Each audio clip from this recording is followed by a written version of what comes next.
ওদের নেতা কর্মী দলের প্রধানের পদকে অনুসরণ করে আপনি আইটি ক্ষেত্রে যে এটা একটা নোংরা পচা দুর্গন্ধযুক্ত অশ্লীলতা না দুদু ভাই উনিও তো সায়েন্স পড়া মানুষ, একেবারে পিওর সায়েন্স পড়া মানুষ, আপনারাও জেনারেল এডুকেশনে শিক্ষিত মানুষ। ডক্টর শফিকুর রহমান ওটা একটা গাড়ল, কিসের আপনি সায়েন্স পড়ার বলে? মানুষত্ব থাকলে না, ধর্মীয় ব্যাখ্যায় আপনাদের চেয়ে তো বেশি বলতে পারার কথা না। সার্টিফিকেট দিয়ে মানুষকে বিচার করবেন না। আচ্ছা আচ্ছা, সার্টিফিকেট মানুষের এক একটা, যেমন এই ডক্টর ইউনূসের সার্টিফিকেট দিয়ে আপনি বিচার করছেন কেন? গণতান্ত্রিক হলে পরে 3 মাসের মধ্যে দিয়ে উনি চলে যেতেন। কম লেখাপড়া, চিফ জাস্টিস কি কম লেখাপড়া করছিলেন নাকি আমাদের শাহাবুদ্দিন সাহেব? ইনি কি?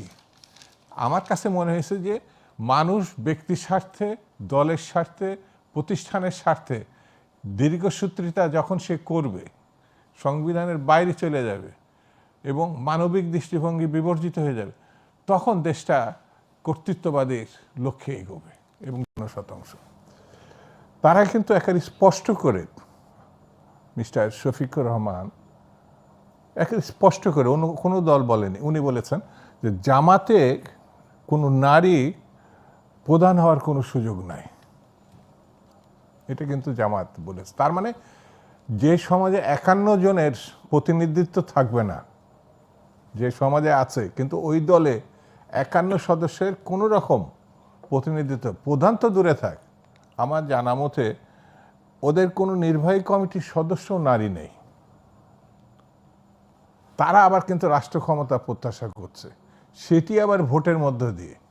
যেমন আপনি অর্ধেক অংশ আগেই নিজের থেকে বাদ দিয়ে দিয়েছেন, আবার প্রত্যাশা করছেন যে তারা রাষ্ট্র ক্ষমতা আসবে। যেমন আপনার বোধহয় এটা স্মরণে থাকতে পারে যে সরোয়ার্দিতে তারা একটা বড় সমাবেশ করেছে, খেয়াল করছেন বোধহয়, কিন্তু সেখানে একজন নারী বক্তা ছিল না, একজন নারী স্টেজে বসা ছিল না। তারা তো পরিষ্কার করেছে যে তাদের ধর্মীয় যে অর্গানোগ্রাম বা ইসলাম নারীকে নেতৃত্বে তাহলে আপনি দেওয়ার সুযোগ নেই। না না, তাহলে আশ্চর্য হওয়ার তো কিচ্ছু নাই। তাদের নারী সম্বন্ধে দৃষ্টিভঙ্গি, নারী সম্বন্ধে দৃষ্টিভঙ্গি, মাহবুব কামাল সাহেব উনি যে কথাটাও মানে জামাতের পক্ষ থেকে বলেছে, সেটা কতটা জঘন্য অশ্লীল যে এটা মুখে নেওয়া যাচ্ছে না। উনি যেটা মানে এটা ব্যাখ্যা করবেন, সেই শব্দটা তো আমাদের মুখে নিয়ে তারপরে না আমি এটা, সেটা আমরা আসলে প্রচারও করতে পারবো না। তাহলে এই জায়গাটাই জামাত ইসলাম আটকে আছে। যদিও আমরা জানি না, নিশ্চিত না যে উনি বলেছেন কিনা, যদিও তিনি না বলার কোনো কারণ নাই। জি, কে যেন দেখলাম সোশ্যাল মিডিয়াতে বলছে, পত্রিকাতেও বলছে যে এত বড় একটি ঘটনা, পার্টি প্রধান তো, এবং আইটি সেকশনের সব থেকে বেশি ইনভেস্টমেন্ট আমার ধারণা সবগুলো রাজনৈতিক দলেরই এই মুহূর্তে, সব থেকে রাজনৈতিক দলগুলোর বেশি হচ্ছে জামাত ইসলামের। তারা নিজেরাই ঘোষণা করছে এখানে আইটি সেকশনে তাদের, সেখানে তাদের 3টা প্রধান বিষয় এসেছে, এই ফেসবুক, টুইটার, যেটাকে এক্স হ্যান্ডেল বলা হচ্ছে, এই জায়গাটা খুবই গুরুত্বপূর্ণ। প্রতিদিনই মানুষ যারা সোশ্যাল মিডিয়ার সঙ্গে যুক্ত এটা কিন্তু দেখে, তারা হোয়াটসঅ্যাপ এটা দেখে, কিন্তু এই জায়গায় হয়ে যাওয়ার 9 দিন পরে, তারা 9 ঘন্টা পরে তারা এটা আপত্তি করেছে, প্রত্যাহার করছেন এবং এটা সম্বন্ধে দুঃখ প্রকাশ করছে এবং এটা ডিনাই করছে। আমার কাছে মনে হয়েছে যে বাংলাদেশের কৃষিক্ষেত্রে পুরুষের সঙ্গে সঙ্গে মেয়েদের যে অংশগ্রহণ, এটা একেবারে আপনি এড়িয়ে যেতে পারবেন না, কিন্তু সেই জায়গায় অর্ধেক পয়সা পায় তারা। লেবারের ক্ষেত্রে যারা পুরুষরা যে বঞ্চিত, বিভিন্ন ক্ষেত্রে তারা বঞ্চিত হচ্ছে। গার্মেন্টসেও তাদের উপরে যে অত্যাচার করা হয়, মানে পয়সার ক্ষেত্রে, মানে তাদের যেভাবে একেবারে শোষণ করা হয়, এটা দেখার কেউ নাই। তারা আমাদের জাতিকে, অর্থনীতিকে চাঙ্গা করছে। রেভিডেন্সের কথা আমি গেলাম, শিক্ষার ক্ষেত্রে সবথেকে ভালো রেজাল্ট হচ্ছে তার কথা। যাই হোক, আমি গণভোট নিয়ে একটু বলতে চাই। হ্যাঁ, গণভোট নিয়ে এইটা ইস্যু, ওগুলি তো খুব, এটা দুদুভাই বলবে। এটা দেখেন, মানে রাজা কখনো মানে ভিক্ষুকের দৃষ্টি দিয়ে রাজ্য দেখতে পারবেন না, এটা সম্ভব না। রাজা ভিক্ষুকের দৃষ্টিতে তার রাজ্য দেখতে পারবে না, সে যেভাবে রাষ্ট্র থাকে সেভাবে দেখবে। রাজচক, হ্যাঁ, এবং কখনো কখনো দেখবেন শিক্ষিত লোকরা ওই মূর্খদের সাথে এমনভাবে কথা বলে, সে মনে করে কি ও বোধহয় আমার কথা বুঝতেছে। হ্যাঁ, এটা বুঝেই না যে সে কিছুই বুঝতেছে না, সে পাণ্ডিত্য দেখায়। যেমন আমি এই যে আবুল হোসেন খান বরিশাল 6-এ দাঁড়াইছে, সে আমার শ্বশুর বাড়িতে গেছে বিয়ের পর। তা আমার শাশুড়িকে না সে মার্ক্সবাদ বোঝায়। তো আমি বলাই, তুই আমার শাশুড়ির মার্ক্সবাদ বুঝছ কেন? আমার শাশুড়ির কাছে জানতে চায় যে তার যৌবন কেমন ছিল, তার এগুলো জিজ্ঞেস কর, মার্ক্সবাদ সে কি বুঝে? তো যাই হোক, আলী রিয়াজ সাহেব এবং ডক্টর ইউনুস তারা ভাবছেন যে আমাদের গ্রামের যে মানুষ, এই যে vast majority in the rural area, তারা বোধহয় সবাই তাদের সমকক্ষ। কারণ তারা ওটা ভাবতেই পারতেছে না যে তাদের সাথে এবং গ্রামের একজন মানে সাধারণ ভোটারের যে গ্যাপ কত, এটা ওরা ভাবতেই পারতেছে না। এবং তারা মনে করতেছে হ্যাঁ গ্রামের লোকগুলো সব ম্যাকিয়াভেলি, কেউ অ্যারিস্টটল, কেউ প্লেটো।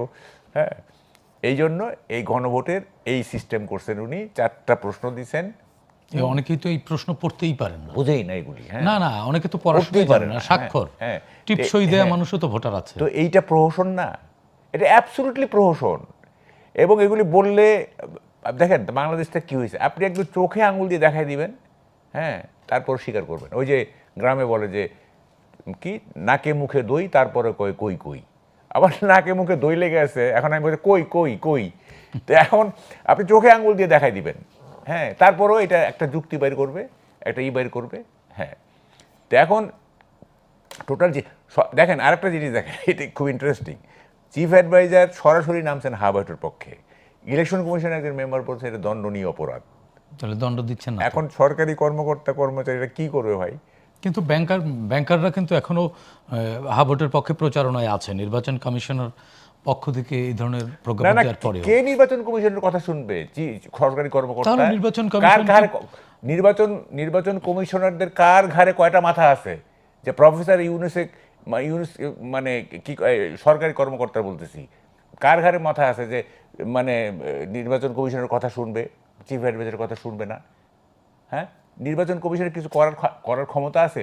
যার করার ক্ষমতা আছে তার কথা শুনবে তারা। করার ক্ষমতা আছে প্রফেসর ইউনুসের, ওই নির্বাচন কমিশন করার কিছু নাই, ফলে তারা তার কথা শুনবে। এটা খুবই স্বাভাবিক, লজিক্যাল।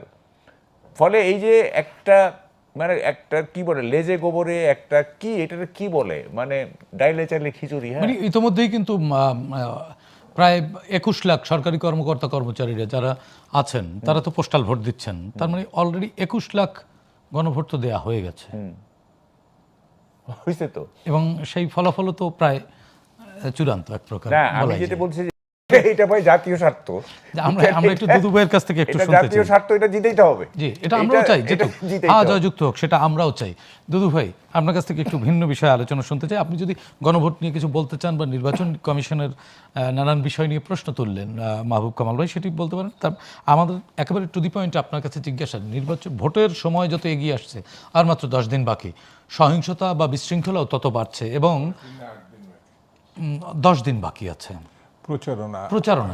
প্রচারণার 8 দিন বাকি আছে। 8 দিন এখনই কিন্তু দেখা যায় যে সংঘর্ষ বেঁধে যাচ্ছে। আজকে সন্ধ্যায়ও ব্রাহ্মণবাড়িয়ায় একটি বিএনপির কার্যালয় জ্বালিয়ে দেওয়া হয়েছে, একেবারে বিএনপি অফিস, নির্বাচনী ক্যাম্প না। আরও কি ভয়ঙ্কর দিকে যাচ্ছে কিনা, যেখানে উৎসব মুখর একটি ভোটের প্রত্যাশা। আপনাকে তার আগে গণভোট নিয়ে মানে 2 লাইন বলি। সেটা হচ্ছে, আমরা জুলাই সনদকারী একটা দল, স্বাক্ষরকারী। তো এই স্বাক্ষরকারী যারা জুলাইয়ের ঘটনার নায়ক হিসেবে চিহ্নিত, পরবর্তীতে একটা নতুন রাজনীতি চিহ্নিত না, তারা একটি অংশ না, তারা দাবিদার। আচ্ছা, তো আমি এবং তাদেরকে অভিনন্দনও জানাই। আমি শুরু থেকে অভিনন্দন, এই তরুণরা তাদের বুকের রক্ত দিয়ে, তাদের ত্যাগ দিয়ে তারা এই যে আমাদের 18 বছরের আন্দোলনকে সফল করেছিল। না, শুধু এনসিপির তরুণরা তো দেয়নি, আপনাদের দলেরও তো 450 বেশি আমি তো বলছি 18 বছরের আন্দোলন তো তাদের বাইরের ঘটনা। তো সেটি সেই সময় ছাত্র দল থেকে শুরু করে যেসব রাজনৈতিক দল আন্দোলনে ছিল গণতন্ত্রের সপক্ষে, একটা ভালো নির্বাচনের জন্য, সবাই মিলে এটা করেছিল। সেই সমাপ্তি হচ্ছে 36 দিনের যে আন্দোলন, সেখানে যারা তরুণ হিসাবে পরবর্তী একটি রাজনৈতিক দল গঠন করেছে, যেটা ধরে নেওয়া হয় সেই তরুণদের দল, সেটা হচ্ছে এনসিপি। তো এনসিপি মানে যেভাবে গণভোটের সপক্ষে দায়িত্ব পালন করার কথা, ওই ধরনের খুব একটা প্রচারণা আমি দেখি নাই। ইনফ্যাক্ট তারা তো স্বাক্ষরও না করে না না আমি এইটার কথাটা বলতাম, তারা ওইটার পক্ষে স্বাক্ষরও করে নাই। আমার দল বিএনপি এবং অনেক দলই এটা স্বাক্ষর করেছে। প্রশ্নটা হচ্ছে যে হ্যাঁ ভোটের যে প্রচারণা, সেটা নিয়েও বিএনপিকে আক্রমণ করা হয়েছে, অনেক পরে তারা করেছে, অনেক মানে চাপ দিয়ে আমরা এটা করাইছি, একটা প্রশ্নের মুখে ফেলতে হবে। নির্বাচনের সামনে বোধহয় এটা একটা কারণ থাকতে পারে, তবে এই দৈন্যতা না থাকলে ভালো হতো। জি দুদু ভাই, আপনার কাছে আরো একটি প্রশ্ন রাখছি। আর একটা জিনিস আমি এই বলে শেষ করে দিই, সেটা হচ্ছে ব্রাহ্মণবাড়িয়া বিএনপির যে দলে মানে যে গাছে ফল থাকে না, সেখানে মানুষ ঢিল ছোড়ে, সেটাই টার্গেট হয়। বিএনপি এবং অন্যান্য সকল রাজনৈতিক দলকে, যেহেতু এই ভোটটার জন্য অনেক রক্ত, অনেক আন্দোলন, অনেক সংগ্রাম, অনেক ত্যাগ এই জাতির আছে, সেই জন্য এই নির্বাচন কোনোভাবে বিতর্কিত হোক।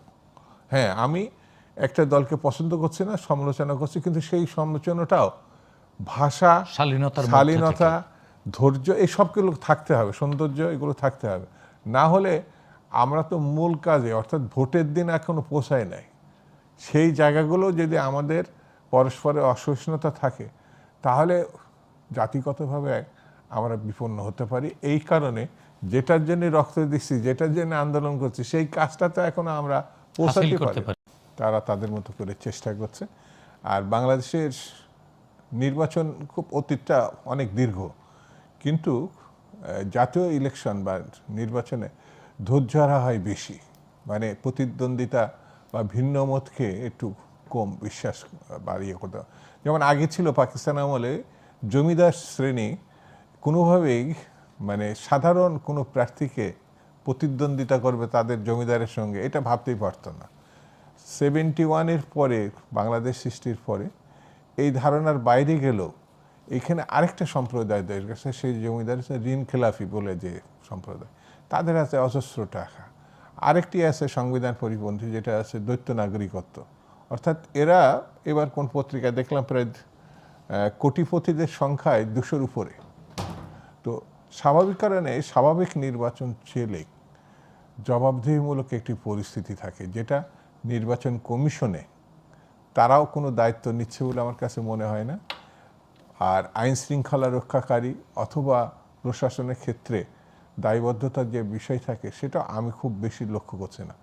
তবে এই রাজনৈতিক দলগুলোকে দায় যদি না নিতে পারে, বিশেষত বিএনপি, জামাত ইসলাম, যদি নির্বাচনটা ভালোভাবে না হয়, বিশৃঙ্খলাপূর্ণ অবস্থার মধ্যে যায়, তাহলে আগামী দিনে যে চ্যালেঞ্জগুলো সরকার এবং বিরোধী দলের জন্য থাকবে, সেটা খুব ছোট আকারের না। মানে তারপরে আবার পার্শ্ববর্তী একটা দেশ, তারাও ভালো একটি নির্বাচনের সহায়তাকারী হবে এমনও না। সেই জন্য আমাদের দেশটার রক্ষার দরকার। আমাদের একসাগর রক্তের বিনিময়ে এই দেশে যাই ঘটুক না কেন, দেশ রক্ষা করতে হবে, গণতন্ত্র প্রতিষ্ঠিত করতে হবে, আর মানুষের অধিকার ফেরত দিতে হবে। জি মাহবুব কামাল ভাই, আমি কি বলবো জানেন, ওয়াক ওভার দিয়ে দেওয়া উচিত। বিএনপি মানে পরাজিত হওয়ার প্রতিযোগিতা নামা উচিত, বিজয়ী হওয়ার, মানে জোর করে হেরে যেতে হবে। হ্যাঁ, জোর করে হেরে যেতে হবে। কিরকম জানেন, এইবার যারা জিতবে তারা সরকার চালাইতে পারবে না, দেশ চালাইতে পারবে না, অর্থনীতির যে অবস্থা, কাউকে না কাউকে তো দায়িত্ব বলছি। হ্যাঁ, ওই তো নেক, বিএনপি বলবে যে জামাত নেক, জামাত বলবে বিএনপি নেক, এটা এই প্রতিযোগিতা নামতে হবে। কিন্তু আমরা তো দেখছি ভিন্ন চিত্র। শুনেন না আপনি, এই যে পে স্কেল দিছে না, এই সরকার, যে সরকার আসবে, আপনি এমনিতেও অর্থনীতির অবস্থা তো আমি এখন বর্ণনা করলে আর 5 মিনিট লাগবে। অলমোস্ট 1.5 লাখ কোটি টাকা বাড়তি লাগবে। এই বাড়তি, এই টাকা কোত্থেকে দিবে? আর এইটা তো আপনি আর চেঞ্জ করতে পারবেন না, একবার ওয়ান্স ডিক্লেয়ার ফর এভার, তো দেশ চালাতে পারবে। ফলে 3-6 মাসের মধ্যে পলিউটেড হয়ে যাবে। তখন ওই মানে যে বিরোধী দলে থাকবে, সে ওই পরবর্তী নির্বাচনে ভালো মানে যদি জিততে, তাইলে একটা অবস্থা আসবে।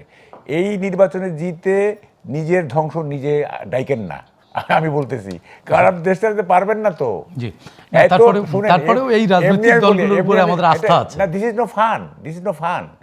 আপনি যে দেশের যে অবস্থা, সামগ্রিকভাবে যে অবস্থা, হ্যাঁ, অর্থনীতি বলেন, সামাজিক বলেন, সব দিক থেকে যে অবস্থা, চরম সংকটে পড়বে দেশ। জি, ধন্যবাদ। ফলে হেরে যাওয়ার প্রতিযোগিতা নামেন। জি মাহবুব কামাল ভাই, আপনাকে ধন্যবাদ। শামসুজ্জামান দুদু ভাই, আপনাদের দুজনকেই। দর্শক, আর কাবুল প্রশ্নগুলো সহজ আজকের মতো এখানেই শেষ।